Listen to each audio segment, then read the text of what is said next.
So this is the reinstalled T&G right here. We still got to do some sanding on these beams. The beams are still dirty. Obviously, we're not going to replace structural beams, but they're just dirty. So everything's low now that needs to be prepped. So this is going to be a lot easier for the painters to do their sanding and whatnot. And we're still going to do a rough over 80 grit, and then we'll let them do whatever they want. But instead of being primed trim on a wood product that was going to get stained, now we got cedar. So this is what we look like now, reinstalled. No splits in the middle, no trim down the middle. There's a little bit of shadow, but you can see the cedar. You can see, I call these saddle brackets because there's a hanger under there. We need to hide that. So I call those saddle brackets. So that's a 5/4 by 4, dadoed out the back, mitered together. Then we got 1x2 cedar trim. Aaron's over here, he's still working on some sanding. We probably won't get it all done today, but again, that's the redo. They wanted paint basically to stop on the wall, basically. That way, when you walk out the back door, all you see is nice wood, right? It makes this view, and then especially with the cedar hog rail fence, just gives a nice view out here, you know, coming out the back door. You imagine walking out the back door, morning cup of coffee, you know, yard cleaned up, all this junk cleaned up, right? Everything stained, natural, clear coated, sealed, you know what I mean? And you just come out, sip your morning coffee, bam, views, right? So that's why we redid it, because again, this builder, Lexar Homes of Peninsula, they don't play around, man. And again, if they don't like something, they'll pay us to come redo it. This, you know, it's customer satisfaction. So, you know, you're not going to nitpick every little thing, because no matter what, there's nothing ever in this life that's perfect. But when it's a clear aesthetic choice that just isn't vibing with what's happening with this awesome view, you know, and then you take into consideration that these people are paying lots of money for houses.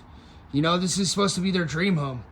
So if they can accommodate you because of a bad aesthetic choice, then they absolutely will.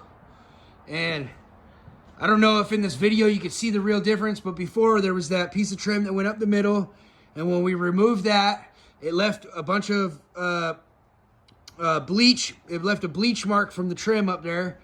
And then also there was 2-pieced boards, and then there was primed whitewood that would have had to been painted. There's no way to stain it once it's, you know, primed, unless you sit there and sand every little inside corner and this and that and the other. So and also it was that crew's first time siding a house for this company.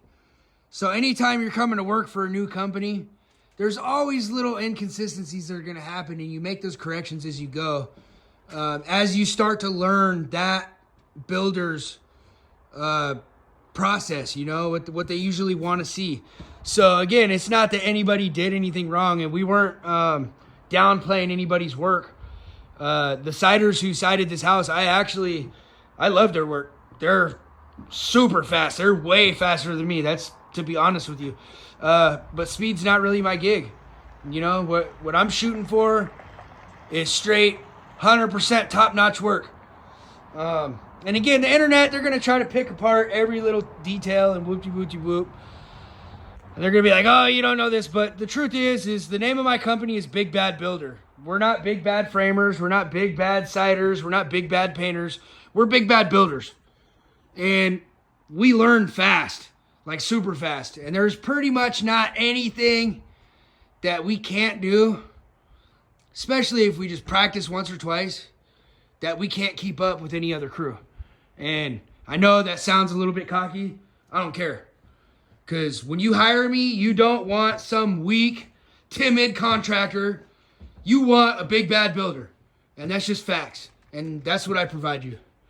So again, I don't care if I sound a little bit cocky. I'm not apologetic about that. And I believe in my heart of hearts that it's well earned. That being said, I'm super humble, and I learn as I go. on some stuff. But as far as this intricate finish work,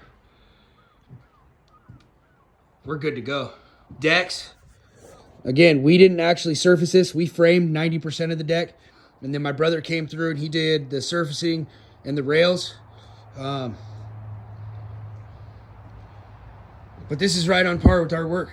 You know what I mean? So anybody who has anything bad to say, it's really because you're not happy with yourself. So you have to hate on other people's stuff. And I get it. I get it.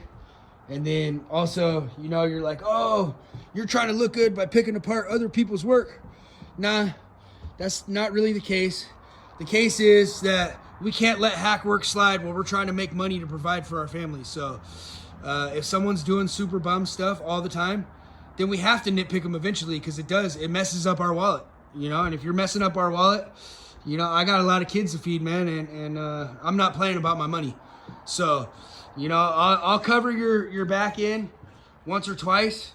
After that, I'm gonna have to say something to you, and if you still don't fix it, man, we're gonna have to probably have a little bit more than words, because at that point, you're not stealing from me, you're stealing from my children, and my children need their coin. That's facts.